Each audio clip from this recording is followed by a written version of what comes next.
నమస్కారం ఘంటారావానికి స్వాగతం. ముందుగా ప్రధాన అంశాలు. దేశ స్వయం సమృద్ధికి ప్రతి ఒక్కరూ పెద్ద కలలు కనాలి. ఇదే 80వ స్వాతంత్ర్య దినోత్సవ సంకల్పమన్న ప్రధాని.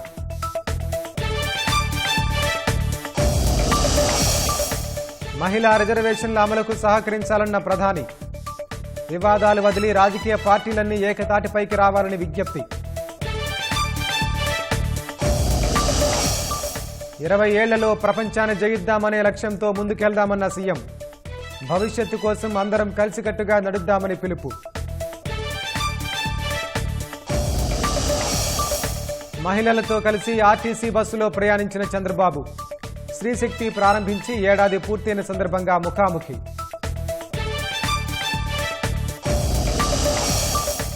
ప్రశ్నించడమే కాదు పరిష్కారాలను యువత చూపాలన్న పవన్. తప్పుడు సమాచారానికి ఆలోచనను అమ్ముకోవద్దంటూ హితవు. తిరుపతి స్వాతంత్ర వేడుకల్లో మంత్రి ఆనంకు అస్వస్థత. ప్రసంగ సమయంలో పక్కకు వాలిన రామనారాయణ రెడ్డి.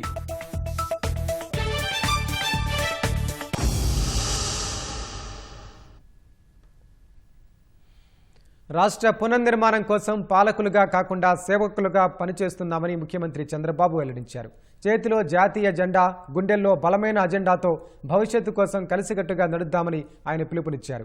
వ్యక్తిగత జీవితంలో ప్రతి ఒక్కరూ విజయం సాధిస్తే అది దేశ నిర్మాణంలో భాగమేనన్నారు.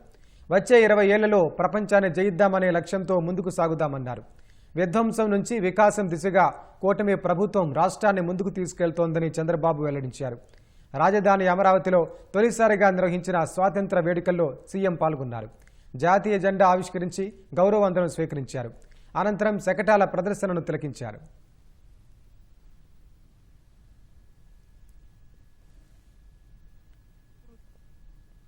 తలెత్తుకునేలా చూసేది కూడా వస్త్రం.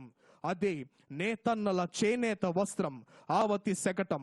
అదిగో మన రాజధాని. స్వాతంత్రం వచ్చి 100 ఏళ్లు పూర్తయ్యే 2047 నాటికి దేశాన్ని, రాష్ట్రాన్ని నెంబర్ 1 చేయాలనే సంకల్పంతో పనిచేద్దాం. మన గుండెల్లో బలమైన అజెండా ఉండాలి. అనుకున్న లక్ష్యాన్ని సాధించడానికి వచ్చే 20 ఏళ్ల అనునిత్యం పని చేస్తామని సంకల్పం తీసుకోవాలి. ఒకటే లక్ష్యం, ఒకటే గమ్యం. ప్రధాని శ్రీ నరేంద్ర మోడీ గారు వికసిత్ భారత లక్ష్యాన్ని నిర్దేశించారు. మనం స్వర్ణాంధ్రప్రదేశ్ లక్ష్యాన్ని పెట్టుకున్నాం. ఈ 2 లక్ష్యాలు వేరు కాదు. వికసిత్ భారత్ కు బలమైన రాష్ట్రం, స్వర్ణాంధ్రకు బలమైన దేశం కావాలి. అందుకే దేశం కోసం మనం చేసే ప్రతి పని స్వర్ణాంధ్ర నిర్మాణంలో ఒక భాగం. స్వర్ణాంధ్ర కోసం మనం చేసే ప్రతి పని వికసిత్ భారత్ నిర్మాణంలో ఒక భాగం. అంతా కలిసి ఐక్యంగా, బాధ్యతగా స్వర్ణాంధ్రప్రదేశ్ నిర్మిద్దాం. వికసిత్ భారత్ ను సాకారం చేద్దాం. దీనికోసం 80వ స్వాతంత్ర దినోత్సవ సందర్భంగా దృఢమైన సంకల్పం తీసుకుందాం. స్వాతంత్రం మనందరికీ హక్కులు ఇచ్చింది. స్వర్ణాంధ్ర మనకు, మన పిల్లలకు బంగారు భవిష్యత్తు ఇస్తుంది. స్వాతంత్రం మనకు అవకాశాలు ఇచ్చింది. స్వర్ణాంధ్ర ఆ అవకాశాలను ఆర్థిక శక్తిగా మారుస్తుంది. స్వాతంత్రం మనల్ని ఐక్యత చేసింది. స్వర్ణాంధ్ర మనల్ని దేశంలో నెంబర్ 1 శక్తిగా నిలబెడుతుంది. 2024లో రాష్ట్ర పునర్నిర్మాణాన్ని ప్రారంభించాం. 2047 నాటికి అంతా గర్వించేలా స్వర్ణాంధ్ర నిర్మిద్దాం. ఇది కేవలం ప్రభుత్వ లక్ష్యం కాదు. ఇది మన తరానికి వచ్చిన చారిత్రక అవకాశం. విధ్వంసం నుంచి వికాసం వైపు అడుగులేశాం. ఇక వికాసం నుంచి వైభవం వరకు ప్రయాణిద్దాం. సంక్షోభం నుంచి స్థిరత్వానికి వచ్చాం. స్థిరత్వం నుంచి స్వర్ణాంధ్ర వైపు సాగుదాం. ఈ సంకల్పాన్ని నెరవేర్చేందుకు ఆత్మవిశ్వాసంతో, అంకిత భావంతో ప్రతిరోజు పనిచేద్దాం.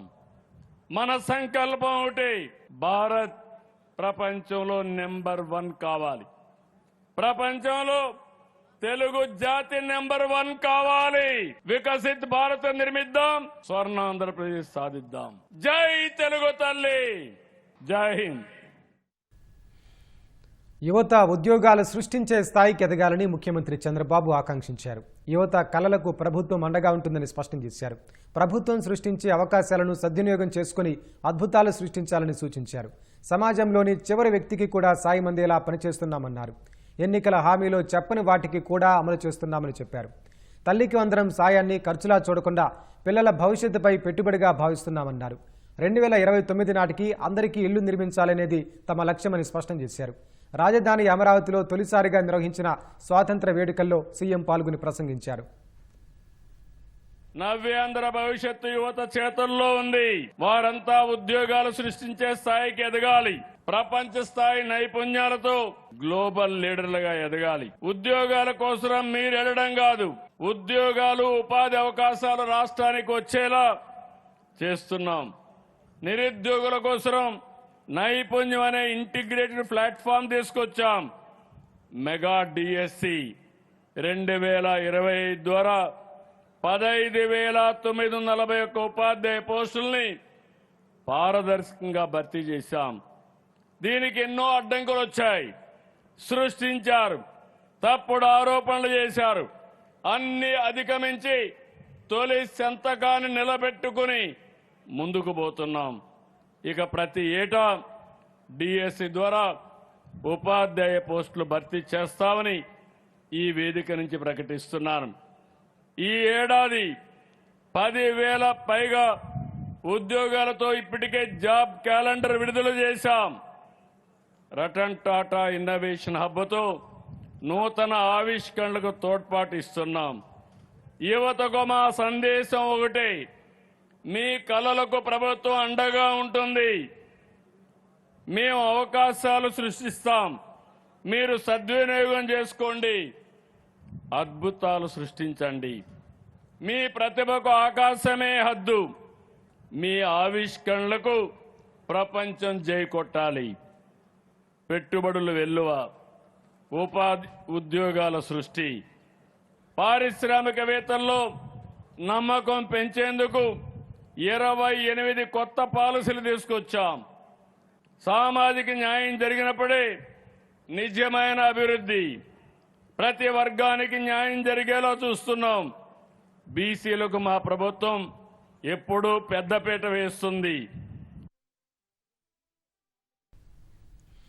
రాష్ట్రంలో ప్రతి పౌరుడు అమరావతి నా రాజధాని అని గర్వంగా చెప్పుకునేలా చేస్తామని ముఖ్యమంత్రి చంద్రబాబు వెల్లడించారు.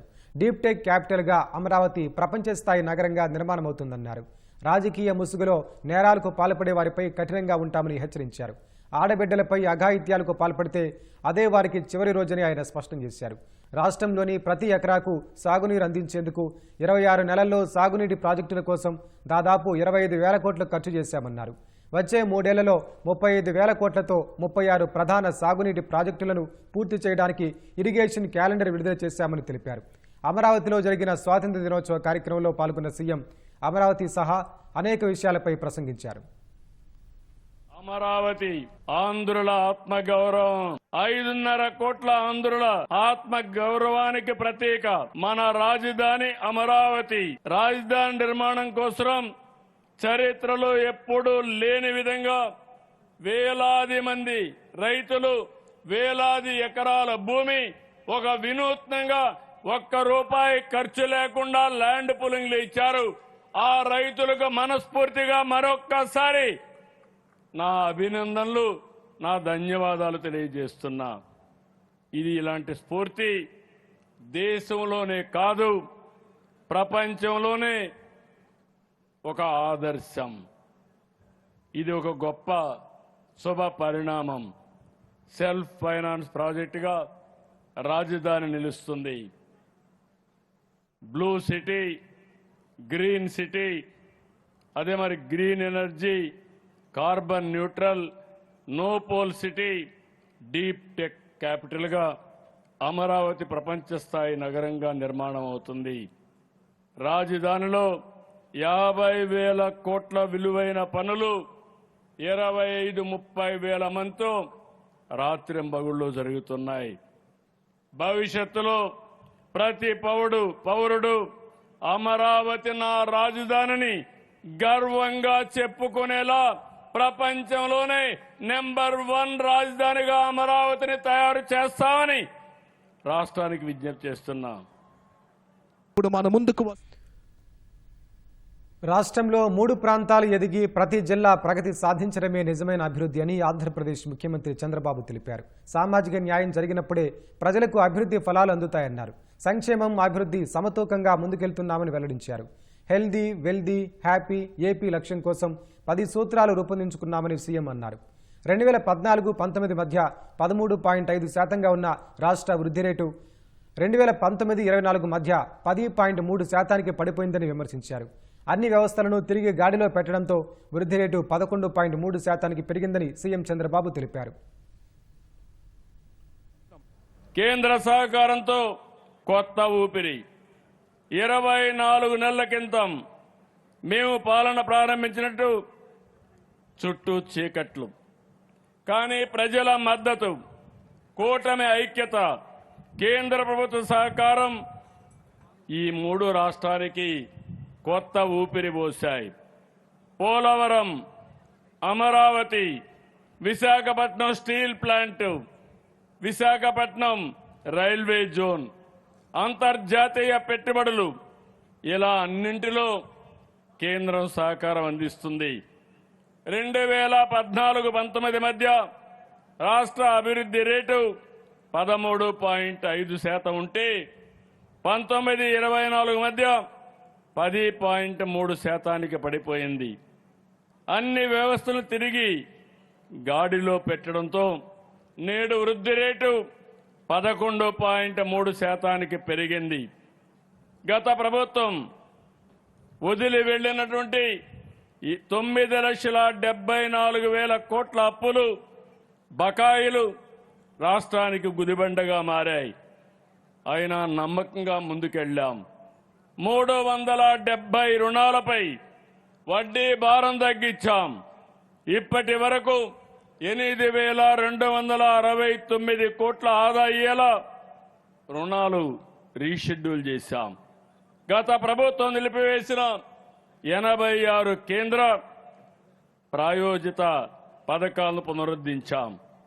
26 నెలల్లో 150,000 కోట్ల రూపాయలు సంక్షేమానికి, 134,000 కోట్లు అభివృద్ధికి ఖర్చు చేశాం. మహిళా సాధికారిత, సమాజంలోని చివరి వ్యక్తికి కూడా సాయం అందేలా, ప్రతి కుటుంబానికి న్యాయం జరిగేలా పనిచేస్తున్నాం. సూపర్ 6 సూపర్ హిట్ చేశాం. ఎన్నికల్లో చెప్పినవే కాదు, చెప్పని వాటిని కూడా అమలు చేస్తున్నాం. ప్రశ్నించడమే కాకుండా యువత పరిష్కారాలను చూపాలని ఉప ముఖ్యమంత్రి పవన్ కళ్యాణ్ అన్నారు. డబ్బుకు, ఓటును, తప్పుడు సమాచారానికి ఆలోచనను అమ్ముకోవద్దని సూచించారు. కాకినాడ పోలీస్ పరేడ్ మైదానంలో జరిగిన 80వ స్వాతంత్ర్య దినోత్సవ కార్యక్రమంలో పవన్ కళ్యాణ్ పాల్గొన్నారు. జాతీయ పతాకాన్ని ఆవిష్కరించిన అనంతరం ప్రత్యేక రథంపై పరేడ్లో పాల్గొని పోలీస్ దళాల నుంచి గౌరవ వందనం స్వీకరించారు. వివిధ శాఖల ఆధ్వర్యంలో ఏర్పాటు చేసిన శకటాల ప్రదర్శనను తిలకించారు. బలమైన, సమర్థ దేశంగా ప్రపంచానికి నాయకత్వం వహించే దిశగా భారత్ అడుగులు పడుతున్నాయన్నారు. వికసిత భారత సంకల్పంలో ఏపీ తనదైన పాత్ర పోషిస్తుందని తెలిపారు. దాదాపు 8 దశాబ్దాల భారత ప్రయాణం, ఒక తరం స్వాతంత్ర్యం కోసం పోరాడింది, ఒక తరం ఆ స్వాతంత్రాన్ని కాపాడింది, మరో తరం దేశ నిర్మాణానికి పునాదులు వేసింది. ఇప్పుడు భారతదేశం మరింత బలమైన, సమర్థవంతమైన, స్వయం సమృద్ధి కలిగిన దేశంగా ప్రపంచానికి నాయకత్వం వహించే దిశగా అడుగులు వేస్తున్న తరుణంలో ఆ మహత్తర ప్రయాణాన్ని మరింత వేగంగా, మరింత గొప్పగా ముందుకు తీసుకెళ్లే బాధ్యత అన్ని తరాల మీద ఉంది, ప్రత్యేకించి కొత్త తరం మీద. ప్రధానమంత్రి గారి వికసిత భారత్ 2047 సంకల్పంలో ఆంధ్రప్రదేశ్ తన వంతు బలమైన పాత్రని పోషిస్తుంది. కేంద్ర, రాష్ట్ర ప్రభుత్వాల సమన్వయంతో రాష్ట్ర అభివృద్ధి పదంలో వేగంగా ముందుకు సాగుతాం. కూలీ రహిత గిరిజన గ్రామాల కోసం అడవి తల్లి బాట కార్యక్రమం కింద 2,310 కిలోమీటర్ల రహదారుల నిర్మాణం చేపట్టారు. 1,000 హెక్టార్లలో మడ అడవులను సంరక్షించడం ద్వారా దేశంలో 2వ స్థానాన్ని సాధించారు. గ్రేట్ గ్రీన్ వాల్ ద్వారా తీర ప్రాంతాల రక్షణ కూడా చర్యలు చేపట్టారు. నేటి యువతతోటి మాట్లాడటం అంటే రేపటి భారతదేశంతో మాట్లాడటం. మీరు కేవలం భారతదేశ భవిష్యత్తు కాదు, భారతదేశపు ప్రస్తుత బలం కూడా. ఏదైనా నమ్మే ముందు ఆలోచించండి, అనుసరించే ముందు ప్రశ్నించండి, నిర్ణయం తీసుకునే ముందు పరిశీలించండి. మనందరికీ మన అభిప్రాయాన్ని స్వేచ్ఛగా వ్యక్తం చేసే హక్కు ఉంది. అది మన ప్రజాస్వామ్యానికి చాలా గొప్ప బలం. కానీ ఆ స్వేచ్ఛని ఇతరులను దూషించడానికి, తప్పుడు సమాచారం వ్యాప్తి చేయడానికి ఉపయోగించకూడదు. మీ చేతుల్లో మొబైల్ ఉంది, టెక్నాలజీ ఉంది, ఇన్ఫర్మేషన్ ఉంది, ఓటు ఉంది, టాలెంట్ ఉంది. కానీ అన్నిటికంటే ముఖ్యంగా మీ చేతిలో మీ భవిష్యత్తు ఉంది, దేశ భవిష్యత్తు ఉంది.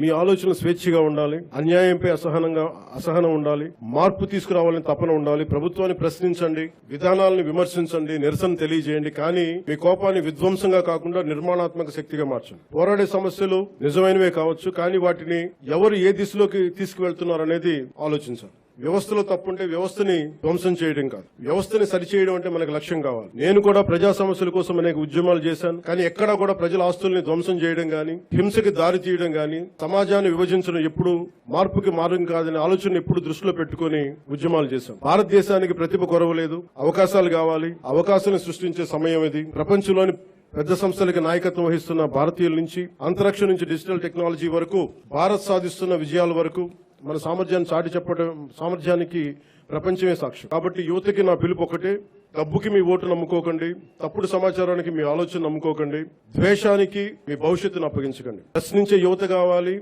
పరిష్కారం చూపే యువత కావాలి, అవకాశాలు సృష్టించే యువత కావాలి, భారతదేశాన్ని నడిపించే యువత కావాలి. ఈ తరం చేతిలో ఉన్న జ్యోతి యువత. వచ్చే తరానికి మరింత ప్రకాశవంతమైన భారతదేశంగా మీ చేతిలో ఉండాలని మనస్ఫూర్తిగా కోరుకుంటూ సెలవు తీసుకున్నాను. జై హింద్. తమిళ రాజకీయాల్లో సినీ నటి త్రిష మరోసారి చర్చనీయాంశమయ్యారు. తమిళనాడు ప్రభుత్వ రాష్ట్ర స్థాయి స్వాతంత్ర దినోత్సవ కార్యక్రమంలో ఆమె సెంటర్ ఆఫ్ అట్రాక్షన్గా నిలిచారు. 15 ఆగస్టు సందర్భంగా ముఖ్యమంత్రి విజయ్ చెన్నైలోని సెక్రటేరియట్లో జాతీయ పతాకాన్ని ఆవిష్కరించారు. ఈ కార్యక్రమానికి విజయ్ తల్లిదండ్రులతో పాటు త్రిష కూడా హాజరయ్యారు. కెమెరాల కళ్లన్నీ త్రిషని ప్రధానంగా ఫోకస్ చేశాయి.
కులం, మతం, ప్రాంతాలకు అతీతంగా రాష్ట్రాన్ని అభివృద్ధి చేస్తామని అందరూ ప్రతిజ్ఞ చేయాలని మంత్రి లోకేష్ కోరారు.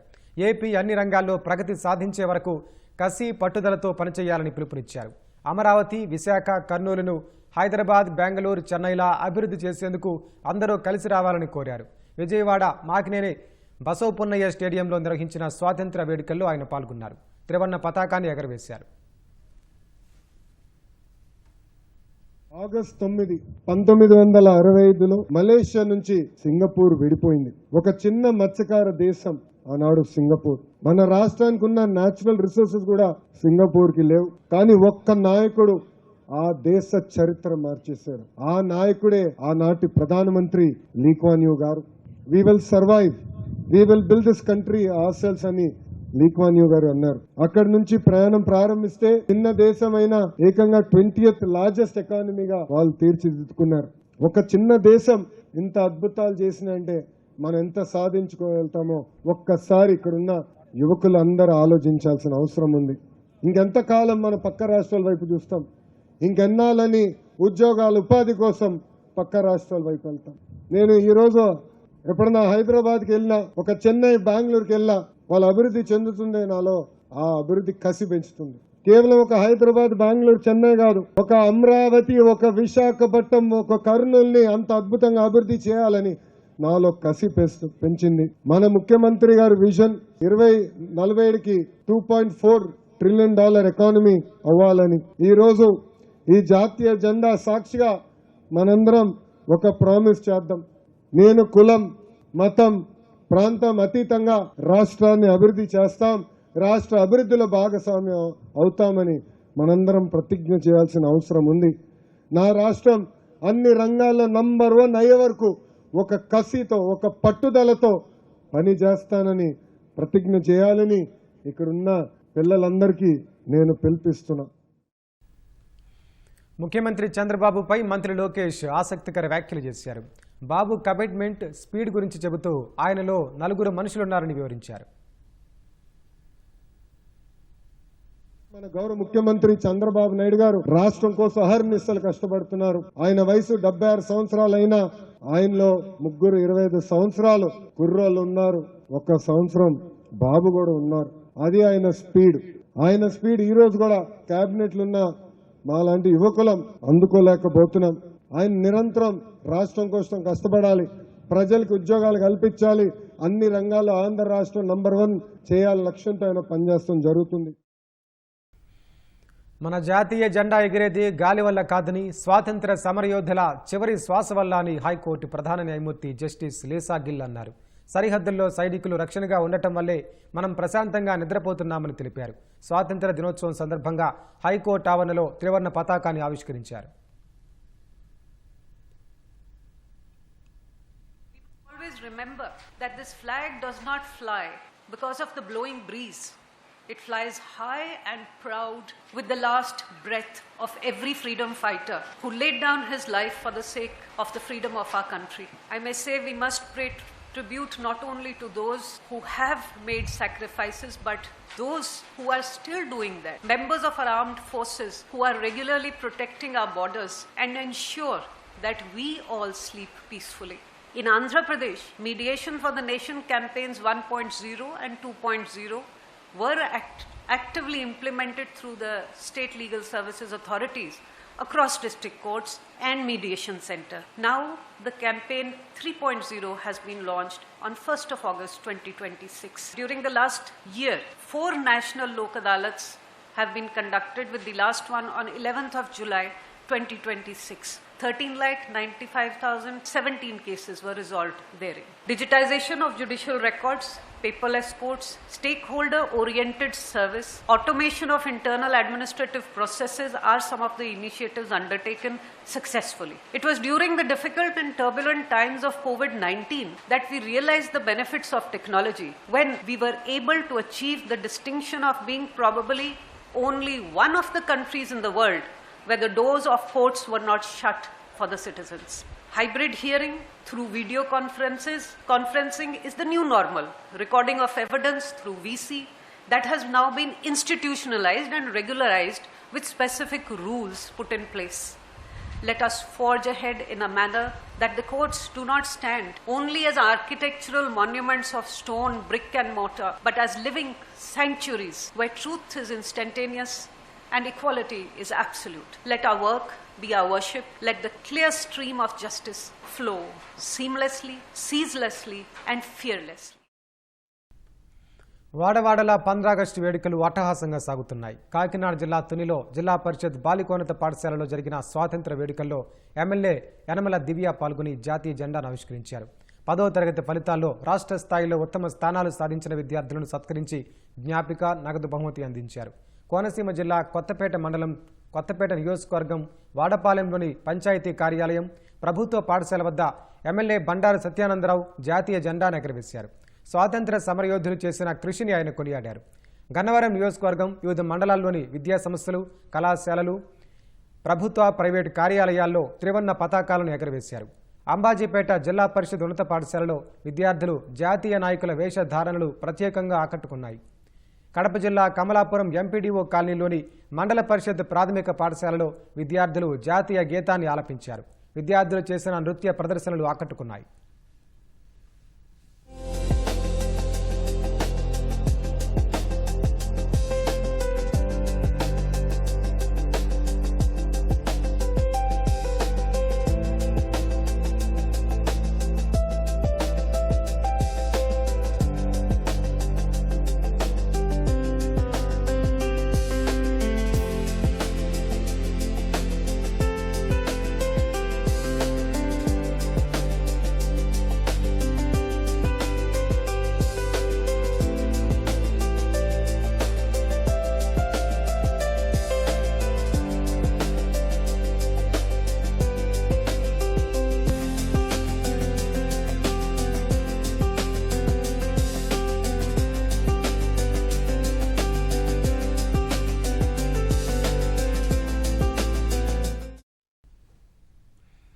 రామోజీ ఫిలిం సిటీలో 80వ స్వాతంత్ర వేడుకలు ఘనంగా జరిగాయి. Ramoji film city managing director CH Vijayeshwari జాతీయ పతాకాన్ని ఆవిష్కరించారు. ఫిలిం సిటీ సెక్యూరిటీ సిబ్బంది నుంచి గౌరవ వందనం స్వీకరించారు. ఈ కార్యక్రమంలో ETV director Purna Sujay, Ramoji group HR department president గోపాలరావుతో పాటు రామోజీ గ్రూప్ సంస్థల్లోని వివిధ విభాగాల అధిపతులు, ఉద్యోగులు, సిబ్బంది పాల్గొన్నారు. ఈ సందర్భంగా జాతీయ గీతాన్ని ఆలపించారు.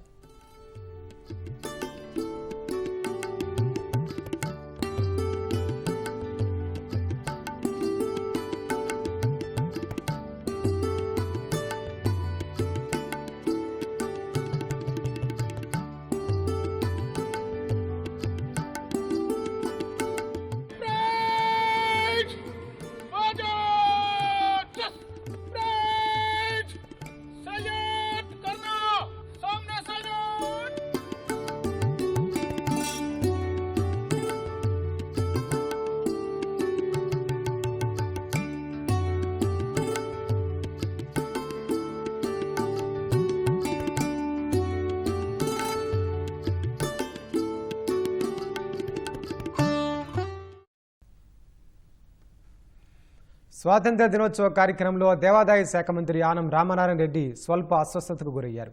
తిరుపతి పోలీస్ పరేడ్ మైదానంలో 15 ఆగస్టు వేడుకల్లో పాల్గొన్న ఆనం ఆ తర్వాత ప్రసంగిస్తూ కళ్లు తిరిగి పక్కకు వాలిపోయారు.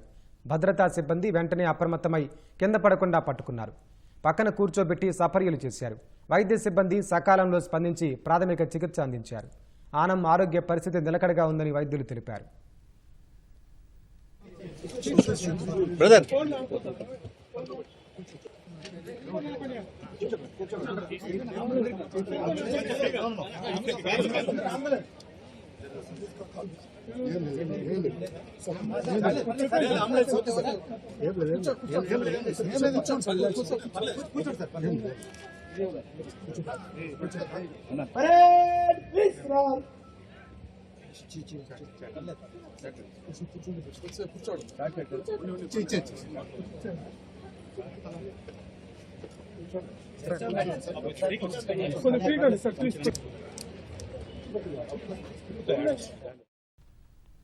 దేశవ్యాప్తంగా 80వ స్వాతంత్ర్య వేడుకలు ఘనంగా జరిగాయి. రాజధాని ఢిల్లీలో ఎర్రకోటపై ప్రధాని మోదీ జాతీయ జెండా ఎగురవేశారు. దేశ చరిత్రలో తొలిసారిగా వందే మాతరం గేయాన్ని పూర్తిగా ఈ వేడుకల్లో ఆలపించారు. జెండా ఎగురవేయడానికి ముందు ప్రధాని మోదీ రాజ్ఘాట్ వద్ద మహాత్మా గాంధీకి నివాళులర్పించారు. ఎర్రకోట వేదికగా వరుసగా 13వ సారి మూవన్నెల జెండాను ఎగరవేసిన ప్రధాని మోదీ తన 75 నిమిషాల ప్రసంగంలో దేశాభివృద్ధికి సంబంధించి పలు కీలక అంశాలను ప్రస్తావించారు. 2047 నాటికి వికసిత భారత్ లక్ష్య సాధనలో సామాజిక, ఆర్థిక రంగాల్లో యువత నాయకత్వ బాధ్యతలు చేపట్టాలని ప్రధాని మోదీ పిలుపునిచ్చారు. చిన్న కలలు ఇక సరిపోవని, ప్రతి ఒక్కరూ పెద్ద కలలు కనాలని ప్రధాని మోదీ ఆకాంక్షించారు. స్వదేశీ ఉత్పత్తులకు ప్రాధాన్యమివ్వాలని సూచించారు. దేశంలో సెమీ కండక్టర్ల ఉత్పత్తి ఇప్పటికే ప్రారంభమైందని, ఎన్నో దేశాలు ఇప్పుడు కీలక ఖనిజాల కోసం భారత్పై ఆధారపడుతున్నాయని తెలిపారు. అణువిద్యుత్ రంగంలోనూ భారత్ స్వయం సమృద్ధి సాధిస్తోందన్న ప్రధాని దేశంలో కొత్తగా 5 అణు రియాక్టర్లను ఏర్పాటు చేయనున్నట్లు ప్రకటించారు. రాజకీయ వివాదాలు విడనాడి చట్టసభల్లో మహిళలకు 33% ప్రాతినిధ్యం కల్పించే రిజర్వేషన్ల అమలుకు కలిసి రావాలని అన్ని రాజకీయ పార్టీలకు విజ్ఞప్తి చేశారు. हमने पार्लियामेंट में नारी शक्ति बंधन अधिनियम पारित किया था, लेकिन किसी न किसी कारण से राजनीति के अखाड़े में पिछले 40 साल से ये सपना हमेशा राजनीतिक अखाड़े का शिकार हो गया है। मैं देश के सभी राजनीतिक दलों से आज लाल किले की प्राचीर से तिरंगे झंडे की छाया में खड़े होकर के प्रार्थना करता, आग्रह करता, आइए उन महिलाओं के सामर्थ्य के पुजारी बनिए, उन महिलाओं के सम्मान में आगे आइए और जल्द से जल्द हमारी माताओं बहनों को 33% विधानसभा और लोकसभा में उनको प्रतिनिधित्व मिले, वे भारत की नीति घड़तर के अंदर अपना योगदान दे। समय की मांग है। मेरे प्यारे देशवासी, దేశాన్ని ఉన్నత శిఖరాలకు తీసుకెళ్లేందుకు ప్రధాని ఎర్రకోట వేదికగా సప్తధార లక్ష్యాలు వివరించారు. తయారీ, విద్యుత్, agriculture, food processing, technology, innovation, Gatishakti, రక్షణ శక్తి, గ్రీన్ అండ్ బ్లూ ఎకానమీలతో పాటు సాఫ్ట్ పవర్లపై మరింత దృష్టి సారిస్తున్నట్లు తెలిపారు.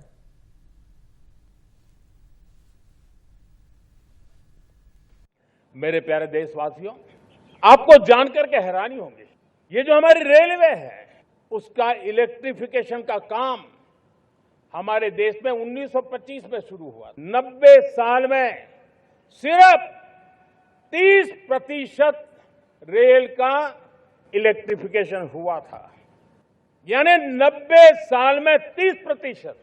हमारी रफ्तार देखिए, लक्ष्य को पाने के लिए हमारी दौड़ देख लीजिए।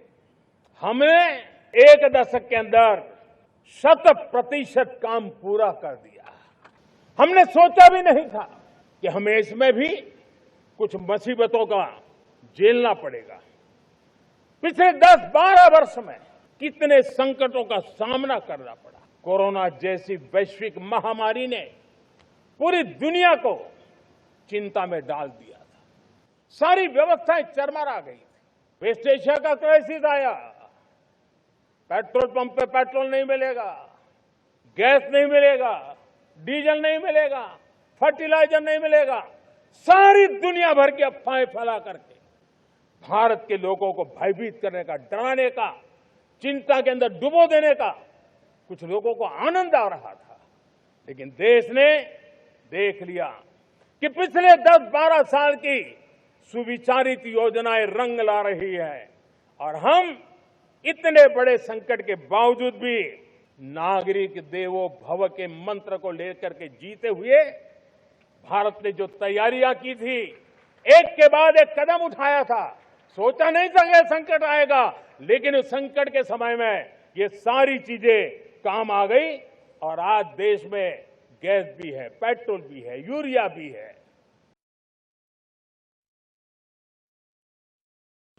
वर्षों तक देश की सत्ता में माओवादी सोच के लोग गलियारों में अपनी जगह बना करके बैठे थे। सरकारी कमेटियों में सलाहकार के रूप में भी ये माओवादी सोच ने नीतियों को प्रभावित किया था। मेरे प्यारे देशवासियों,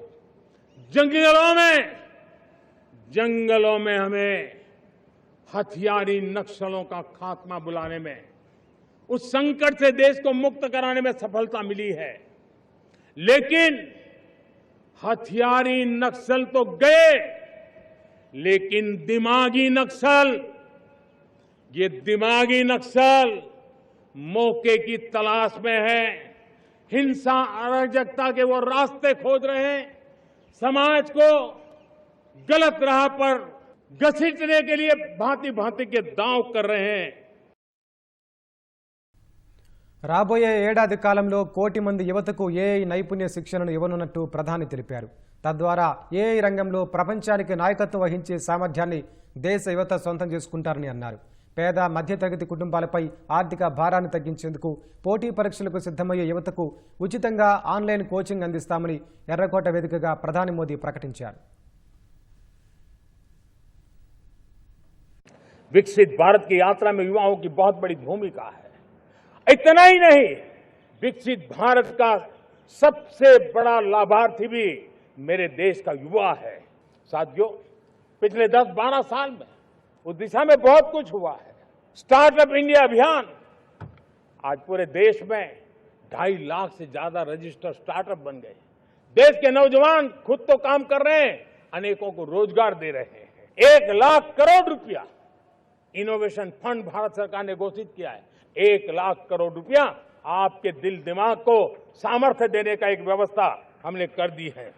हमारे मध्यम वर्गीय परिवारों के सामने एक बहुत बड़ा बोझ बन चुका है कोचिंग क्लासेस की स्पर्धा। हर माँ बाप को लग रहा है कि कोचिंग क्लास में बच्चे को नहीं भेजा तो हम प्रतिष्ठित परिवार नहीं है। इन गरीब और मिडिल क्लास परिवारों की हम चिंता करते हुए हजारों करोड़ रुपए का उनका खर्च है वो भी बचे, बेटे भी अपने आसपास रह सके, उनकी देखभाल हो सके, परिवार पर आर्थिक बोझ न आए। और इसलिए हमने युवाओं के लिए विभिन्न परीक्षाओं की फ्री ऑनलाइन कोचिंग हमने करने का निर्णय किया है।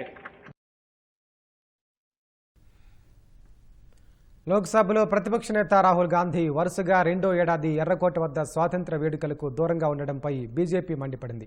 ఆయన ఆలోచన విధానం నక్సల్స్ తరహాలో ఉందని విమర్శించింది.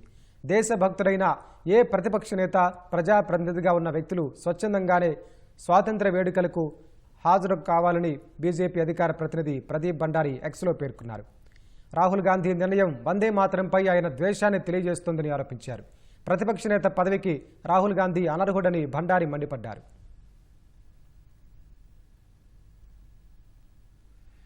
అగ్నిపర్వతాలు భూకంపాలకు కేంద్రమైన ఇండోనేషియాను మరో భారీ భూకంపం వణికించింది. తూర్పు నుసా టెంగారా ప్రావిన్స్లోని ఫ్లోరెస్ దీవికి సమీపంలో 7.7 తీవ్రతతో భూమి కంపించగా అనేక భవనాలు కుప్పగూలాయి. ఇప్పటి వరకు 20 మంది ప్రాణాలు కోల్పోయారు. భూగర్భంలో 10 కిలోమీటర్ల లోతు ఎండే నగరానికి వాయువ్యంగా 68 కిలోమీటర్ల దూరంలో భూకంప కేంద్రం ఉన్నట్లు అమెరికా జియోలాజికల్ సర్వే తెలిపింది. ఈ భూకంప ప్రభావంతో తూర్పు నుసా టెంగారా, పశ్చిమ నుసా టెంగారా ప్రాంతాల్లో విద్యుత్, సమాచార వ్యవస్థలో దెబ్బతిన్నాయి. మౌమెరేలోని పోర్ట్ టెర్మినల్ వెయిటింగ్ రూమ్ కుప్పగూలింది. సిక్కాలోని సెయింట్ పీటర్ మేజర్ సెమినరీ పైకప్పు కూలగా ప్రార్థనలు చేస్తున్న విద్యార్థులు ప్రాణభయంతో పరుగులు తీశారు. మరోవైపు రోగుల భద్రత దృష్ట్యా ఆసుపత్రుల నుంచి వారిని బయటకు తీసుకొచ్చి అత్యవసర చికిత్స అందిస్తున్నారు.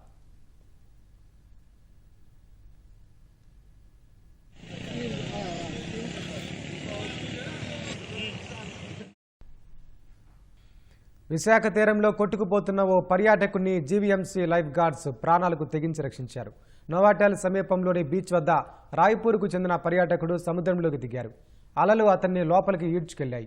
అప్రమత్తమైన లైఫ్ గార్డ్స్ వెంటనే అతన్ని కాపాడారు. బయటికి తెచ్చి ప్రాథమిక చికిత్స అందించారు.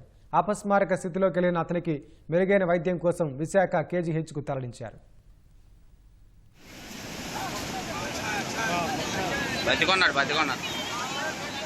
బతిగా ఉన్నాడు, చచ్చిపోయాడే, తేలిపోయింది శవం.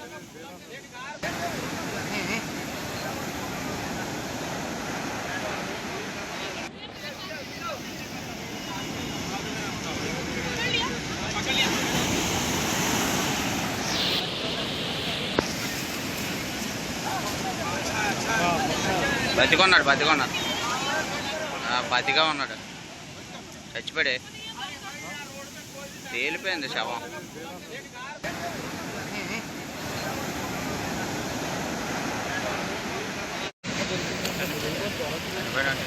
బాగుంటుంది. సైలెంట్ సైలెంట్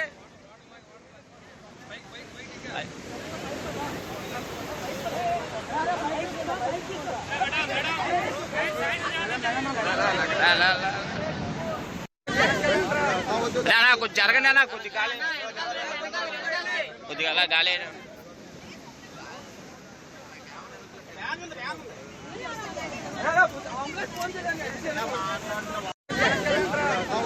కొంచెం జరగండి అన్న, కొద్దిగా గాలి. పోలవరం ఎడమ కాలువ పనులు దాదాపు పూర్తయిన పుష్కర పైప్ లైన్ల మార్పు పనులు మాత్రం కొలిక్కి రాలేదు. కేవలం 29 కోట్ల విలువ చేసి ఈ పనులకు పాలనామోదం ఇవ్వడంలో ఆర్థిక శాఖకు 6 నెలలకు పైగా సమయం పట్టింది. జలవనరుల శాఖతో సమన్వయం లేకపోవడం వల్ల ఈ పరిస్థితి తలెత్తింది. పోలవరం ఎడమ కాలువకు నీరిచ్చేందుకు ప్రస్తుతం ఈ పనులు పూర్తి చేయడం సవాలుగా మారింది. రాష్ట్ర ప్రభుత్వం పోలవరం ఎడమ కాలువ ద్వారా గోదావరి వరద జలాల్ని ఉత్తరాంధ్రకు మళ్లించాలని 100 కోట్లు ఖర్చు పెట్టింది. దీనికి సీఎం చంద్రబాబు గతేడాది నవంబర్లోనే లక్ష్యం నిర్దేశించారు. 2026 జూలై నాటికి గోదావరి వరద జలాల్ని అనకాపల్లికి తరలించాలని సంకల్పించారు. అందుకనుగుణంగా ఎడమ కాలువ పనులు దాదాపు పూర్తయినా పుష్కర పైప్లైన్ల మార్పు పనులు మాత్రం కొలిక్కి రాలేదు. కేవలం 29 కోట్ల విలువ చేసే ఈ పనులకు పాలనామోదం ఇవ్వడంలో ఆర్థిక శాఖకు 6 నెలలకు పైగా సమయం పట్టింది. జలవనరుల శాఖతో సమన్వయం చేసుకుని సకాలంలో ఆమోదం తెలపకపోవడం వల్ల ఈ పరిస్థితి తలెత్తింది. పోలవరం ఎడమ కాలువకు నీళ్లిచ్చేందుకు ప్రస్తుతం ఈ పనులు పూర్తి చేయడం సవాల్గా మారింది.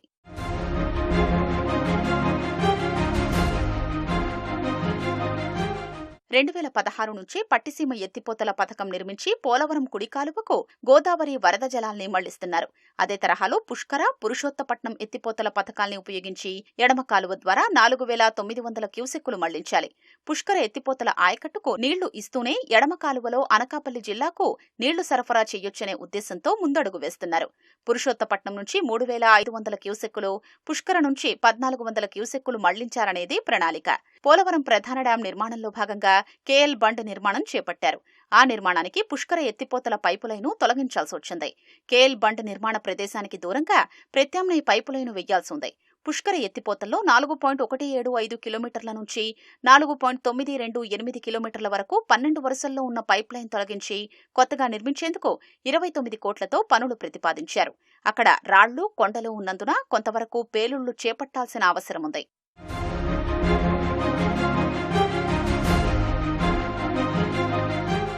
పుష్కర పైప్లైన్ మార్చడం అత్యవసరమని జలవనరుల శాఖ అధికారులు 2025 నవంబర్లోనే ఉన్నతాధికారులకు ప్రతిపాదనలు పంపారు. అక్కడి నుంచి ఆర్థిక శాఖకు ఫైలు వెళ్లింది. సందేహాలతో ఈ ఫైలు అక్కడ కిందకు పైకి తిరగడంతోనే పుణ్యకాలం కరిగిపోయింది. చివరకు జూన్లో పాలనామోదం ఇచ్చారు. దాదాపు 29 కోట్ల విలువైన ఈ పనికి స్వల్పకాల టెండర్లు పిలిచి జలవనరుల శాఖ జూలై ప్రారంభంలో ఒప్పందం కుదుర్చుకుంది.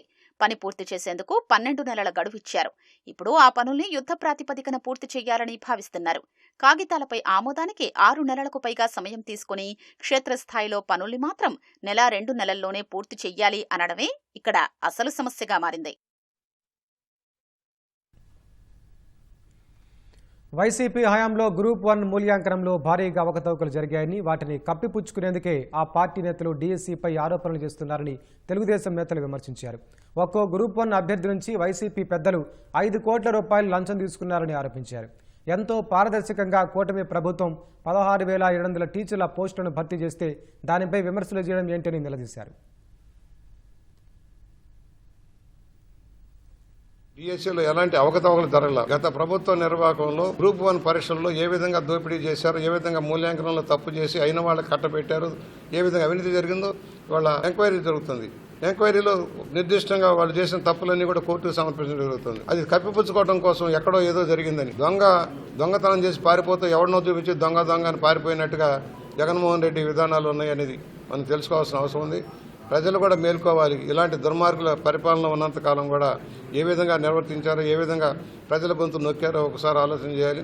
ఎక్కడికి వెళ్ళినా అరాచకం, ఆటవికత. ఈ రాష్ట్ర భవిష్యత్తును కాపాడాల్సిన అత్యంత ఉన్నతమైన ఉద్యోగాలలో నియామకం చేయాల్సిన అధికారులను కేవలం రిక్షా దుక్కుండే వాళ్ళతో, ఎలక్ట్రీషియన్లతో, సెక్యూరిటీ గార్డుల్లో ఈ రాష్ట్ర భవిష్యత్తును పెట్టడానికి కారణం ఎవరు? జగన్మోహన్ రెడ్డిని ప్రశ్నిస్తా ఉన్నా. 3 మాటలు భారతదేశ చరిత్రలోనే ఎక్కడ లేని విధంగా మూల్యాంకనం చేసిన మీరు ఈరోజు డిఎస్సీ పైన, లోకేష్ గారి పైన మాట్లాడుతున్నారు. సరే, ఎన్ని ఎక్కడ మాట్లాడాలి? అసెంబ్లీకి రావాలి కదా, అసెంబ్లీకి రాడు. కౌన్సిల్ సభ్యులు మాత్రం మమ్మంటాడు. గ్రూప్ 1లో డబ్బులు చేతులు మారినాయి, ట్యాంపరింగ్ జరిగినది స్పష్టంగా తెలుస్తోంది. డిఎస్సీలో 3.5 లక్షల మంది పరీక్షలు రాసినారు. 3.5 లక్షల మందిలో ఒక్కనికి ఒకరు డబ్బు ఇచ్చిండు అక్కడ బయటకు వచ్చిందే. హైకోర్టు న్యాయమూర్తి జస్టిస్ బీవీఎల్ఎన్ చక్రవర్తికి ఉన్నత న్యాయస్థానంలోని ఫుల్ బెంచ్ ఘన వీడ్కోలు పలికింది. జస్టిస్ చక్రవర్తి పదవీ విరమణ సందర్భంగా హైకోర్టు ప్రధాన న్యాయమూర్తి జస్టిస్ లీసా గిల్ ఆధ్వర్యంలో వీడ్కోలు కార్యక్రమం నిర్వహించారు. జస్టిస్ చక్రవర్తి నిబద్ధత కలిగిన న్యాయమూర్తి అని, ఆయన పదవీ కాలంలో అనేక కీలకమైన కేసులకు చారిత్రాత్మక తీర్పులిచ్చారని, న్యాయ వ్యవస్థకు విశేష సేవలందించారని జస్టిస్ లీసా గిల్ కొనియాడారు. తూర్పుగోదావరి జిల్లా కందులపాలెంలో పాపారాయి చౌదరి, విజయలక్ష్మి దంపతులకు 1964లో జన్మించిన జస్టిస్ చక్రవర్తి 1988లో కాకినాడ బార్ కౌన్సిల్ సభ్యుడిగా, న్యాయవాదిగా ప్రాక్టీస్ ప్రారంభించారు. మార్చి 2024లో హైకోర్టు శాశ్వత న్యాయమూర్తిగా ఆయన బాధ్యతలు స్వీకరించారు. ఉద్యోగ నిర్వహణలో సహాయ సహకారాలు అందించిన ప్రతి ఒక్కరికి జస్టిస్ చక్రవర్తి ధన్యవాదాలు తెలిపారు. వీడ్కోలు కార్యక్రమంలో పలువురు రిజిస్ట్రార్లు, బార్ అసోసియేషన్, కౌన్సిల్ సభ్యులు పాల్గొన్నారు.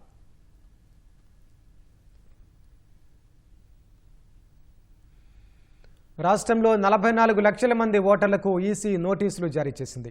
సర్లో భాగంగా బిఎల్ఓలకు సమర్పించిన ఎన్యూమరేషన్ పత్రాల్లో చాలామంది ఓటర్లు తమ వివరాలను మ్యాచింగ్ చేయకుండా వదిలేశారు. మరికొందరు తప్పిదాలు, లోపాలతో కూడిన వివరాలతో మ్యాచింగ్ చేసుకున్నారు. వారందరికీ నోటీసులు ఇస్తున్న ఈసీ వారిచ్చే వివరణతో సంతృప్తి చెందితేనే తుది జాబితాలో ఓట్లు హక్కును కల్పించనుంది.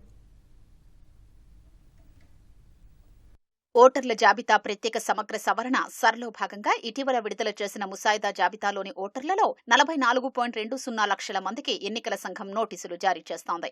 సర్ నిబంధనల ప్రకారం ప్రస్తుత జాబితాలోని ఓటర్లు 2002 నాటి జాబితాలోని తమ పేరు లేదా తల్లిదండ్రులు, తాత, నానమ్మల పేర్లు వివరాలతో మ్యాచింగ్ చేసుకోవాలి. బిఎల్ఓలకు సమర్పించిన ఎన్యూమరేషన్ పత్రాల్లో చాలా మంది ఓటర్లు తమ వివరాల్ని మ్యాచింగ్ చేయకుండా వదిలేశారు. మరికొందరు తప్పిదాలు, లోపాలతో కూడిన వివరాలతో మ్యాచింగ్ చేసుకున్నారు. ఇలాంటి వారందరికీ ఇప్పుడు ఎన్నికల సంఘం అధికారులు నోటీసులు ఇస్తున్నారు. వీరందరినీ సెప్టెంబర్ 28లోగా విచారించనున్నారు.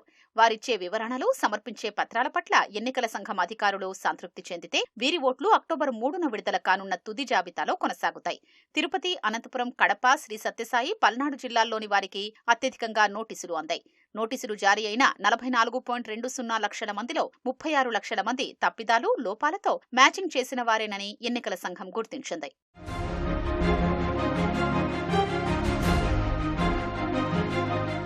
బిఎల్ఓలకు ఓటర్లు సమర్పించిన ఎన్యూమరేషన్ పత్రాల్లో ప్రధానంగా 9 రకాల తప్పిదాలు, లోపాల్ని ఎన్నికల సంఘం గుర్తించింది. వయస్సు, పేర్లలో భారీ తేడాల్ని గమనించింది. తల్లిదండ్రులు, పిల్లల మధ్య వయస్సు తేడా 15 ఏళ్ల కంటే తక్కువ, 50 ఏళ్ల కంటే ఎక్కువగా ఉన్నట్లు గుర్తించింది. ప్రస్తుత జాబితాలోని ఓటరు తండ్రి పేరు 2002 నాటి జాబితాలోని ఓటరు తండ్రి పేరులో తేడాలు ఉన్నట్లు గుర్తించింది. ఒకే తల్లిదండ్రుల పేరుతో అనుసంధానమైన పిల్లల మధ్య వయస్సు తేడా 9 నెలల కంటే తక్కువ ఉన్నట్లు కనుగొంది. ప్రస్తుత జాబితాలోని ఓటరు పేరు 2002 నాటి జాబితాలోని ఓటరు పేరుల్లో స్వల్ప తేడాల్ని గమనించింది. గురువారం కర్నూలులో వైసీపీ అధినేత జగన్ చేసిన రోడ్ షోకు పోలీసుల అనుమతి లేకపోయినా నిబంధనలు ఉల్లంఘించి భారీ జన సమీకరణ చేయడంతో వైసీపీ నాయకులు, కార్యకర్తలపై కేసులు నమోదు చేశారు. పోలీస్ యాక్ట్ 30 అమల్లో ఉన్న సందర్భంగా జగన్ రోడ్ షోలో ర్యాలీలు, జన సమీకరణ చేసి హంగామా సృష్టించిన ఘటనలపై కర్నూలు 4వ పట్టణ పోలీసులు వేరువేరుగా 3 కేసులు నమోదు చేశారు. జగన్ పర్యటనకు పోలీసు అనుమతి తీసుకుని నిబంధనలు ఉల్లంఘించి జన సమీకరణ చేశారనే కారణంతో నంద్యాల జిల్లా వైసీపీ అధ్యక్షుడు కాటసాని రాంభూపాల్ రెడ్డిపై కేసు నమోదైంది. ఆయనతో పాటు పార్టీ శ్రేణులపై కేసులు నమోదు చేశారు. ఇదే సందర్భంలో రహదారిపై ప్రభుత్వ దిష్టిబొమ్మను దహనం చేసిన వైసీపీ నేత, మాజీ గ్రంథాలయ చైర్మన్ సుభాష్ చంద్రబోస్తో సహా అనుచరులపైన కేసులు పెట్టారు. దీంతో పాటు ప్రజలను రెచ్చగొట్టే విధంగా జగన్ పర్యటనలో వివాదాస్పద ఫ్లెక్సీలు ప్రదర్శించిన ఎర్రగుడికి చెందిన వైసీపీ నాయకులు, కార్యకర్తలపై మరో కేసు నమోదైంది. జాతీయ రహదారిలో ట్రాఫిక్ ఇబ్బంది కలిగించిన శ్రేణులు, పోలీసులతో గొడవపడిన వ్యక్తులు, హంగామా సృష్టించి రచ్చ చేసిన శ్రేణుల వీడియోలను సేకరించి కేసులు నమోదు చేయాలని పోలీసులు భావిస్తున్నారు. దీంతో కేసుల సంఖ్య పెరిగే అవకాశం ఉంది.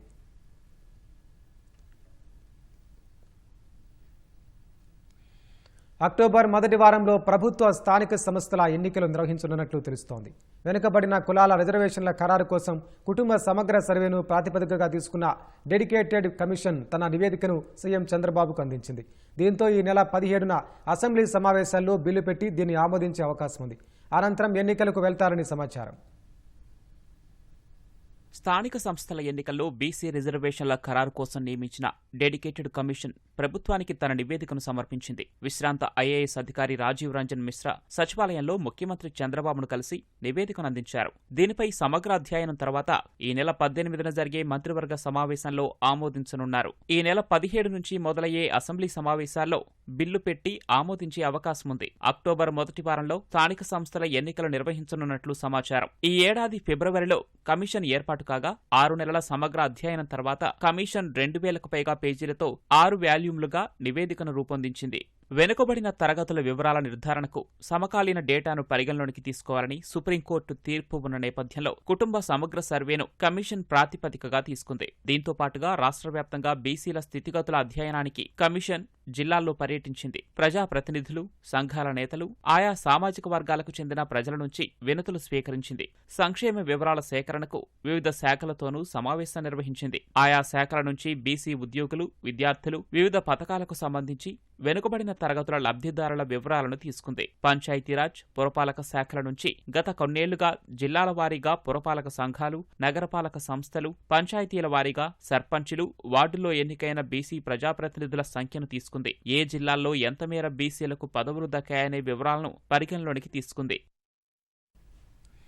అమరావతికి ముఖద్వారంగా మంగళగిరి సమీపంలో నిర్మిస్తున్న E13 రహదారి, ఎయిమ్స్ వద్ద రైల్వే ఓవర్ బ్రిడ్జ్ నిర్మాణంపై All India Medical Sciences executive director professor Ahanthem Shanta సింగ్తో ఏడీసీ చైర్పర్సన్ లక్ష్మీ పార్థసారథి సమావేశమయ్యారు. E13 రహదారి నీరుకొండ దగ్గర నుంచి ఎర్రబాలెం వరకు 6.3 కిలోమీటర్ల మేర నిర్మిస్తున్నారు. రాజధాని ట్రాఫిక్ అవసరాలు, రవాణా కనెక్టివిటీని దృష్టిలో ఉంచుకుని ఎర్రబాలెం నుంచి ఎయిమ్స్ మీదుగా జాతీయ రహదారికి అనుసంధానం చేసేందుకు మరో 3.52 కిలోమీటర్ల ఎలివేటెడ్ కారిడార్తో మొత్తం 9.82 కిలోమీటర్ల నిర్మాణం చేపట్టనున్నారు. E13 రోడ్డు పొడిగింపునకు ఎయిమ్స్ వద్ద ROB నిర్మించాలని ప్రతిపాదించారు. వీటి నిర్మాణానికి అవసరమయ్యే 3.34 ఎకరాల భూమి ఎయిమ్స్ నుంచి తీసుకునేందుకు ADC chairperson Lakshmi Parthasarathy CEO శాంతసింగ్తో భేటీ అయ్యారు. రహదారి నిర్మాణానికి అవసరమయ్యే భూమిని ఇచ్చేందుకు ఎయిమ్స్ అధికారులు సానుకూలంగా స్పందించారని వెల్లడించారు. అనకాపల్లి, అల్లూరి జిల్లాలోని పలు గిరిజన ప్రాంతాలకు రోడ్లు నిర్మించాలని ఆదివాసీలు వినూత్నంగా నిరసన చేపట్టారు. పశువుల బంద, జీడిగుల్లోవా, సోంపురం బంద గ్రామాలకు రోడ్లు వేయాలని 3 కిలోమీటర్లు గుర్రాలతో జెండాలు పట్టుకుని నిరసన చేశారు. నిధులు మంజూరవుతున్న రహదారి నిర్మాణం జరగడం లేదంటూ వాపోయారు. వేసిన రోడ్లు వర్షానికి కొట్టుకుపోతున్నాయని ఆవేదన వ్యక్తం చేశారు. రోడ్లు వేయాలి, పశువుల బంద జిల్లాలో గ్రామాలకు రోడ్లు వేయాలి. స్వతంత్రం వచ్చి 80 సంవత్సరాలైనా రోడ్లు వేయకపోవడం అన్యాయం. స్వతంత్రం వచ్చి 80 సంవత్సరాలైనా రోడ్లు వేయకపోవడం అన్యాయం. జిల్లాలో పశువుల బంద గ్రామాలకు రోడ్లు వేయాలి. జిల్లాలో పశువుల బంద గ్రామాలకు రోడ్లు వేయాలి. జిల్లాలో పశువుల బంద గ్రామాలకు రోడ్లు వేయాలి. రోడ్లు జిలుగులావ్ గ్రామంలోని పశువులబంద గ్రామంలో 20 కుటుంబాలు పీవీటీజీ కోంద ఆదివాసీ గిరిజనులు కొండ శిఖరం మీద జీవిస్తున్నారు. కానీ రోడ్ల కోసం గతంలో అనేకసార్లు ఆందోళన చేస్తే 3 కోట్ల రూపాయలు రోడ్డు ఎస్టిమేషన్ వేశారు. కానీ నిధులు ఇవ్వలేదు. దానికోసం అని చెప్పేసి నేటికి 80 సంవత్సరాలు స్వతంత్రం అవుతుంది భారతదేశంలో. నేటికి కూడా గుర్రాల మీదే మా బతుకులన్నీ వీడ్చుకోవాల్సిన పరిస్థితి ఉంది. జ్వరం వచ్చినా, జబ్బు వచ్చినా, ఏమొచ్చినా సరే ఈ గుర్రాలు లేదంటే డోలీలు కట్టే బతుకుతున్నాం. స్వతంత్రం ఏర్పడై 80 సంవత్సరాలు దాటిపోతున్నా మాకు కనీసం మాకు రోడ్డులు పరిస్తున్నాము. ఇప్పుడైనా రాష్ట్ర ప్రభుత్వము మమ్మల్ని గుర్తించి జీరుగులవ, పసులుబంద 2 గ్రామాలకి మాకు రోడ్డు ఇవ్వాలనేసి మేము గుర్రాలతో ర్యాలీ చేయడము అవుతుంది. రాజు వెడ్స్ రాంబాయితో కథానాయకుడిగా తెలుగు ప్రేక్షకులకు చేరువైన అఖిల్ రాజ్ జానపద గేయాలతో అలరించిన నాగదుర్గ మరోసారి ప్రేక్షకుల ముందుకు రానున్నారు. వీరిద్దరూ జంటగా నటిస్తున్న చిత్రం శనార్థి. ఆదిత్య మూవీస్ సమర్పణలో గౌతమ్ రాజ్ దర్శకుడిగా పరిచయమవుతున్న ఈ చిత్రం హైదరాబాద్ రామానాయుడు స్టూడియోలో పూజా కార్యక్రమాలతో ఘనంగా ప్రారంభమైంది. ప్రముఖ దర్శకుడు వివి వినాయక్, మాజీ మంత్రి గంగుల కమలాకర్ ముఖ్య అతిథులుగా హాజరయ్యారు. అనంతరం చిత్ర బృందం టైటిల్ పోస్టర్ను ఆవిష్కరించింది.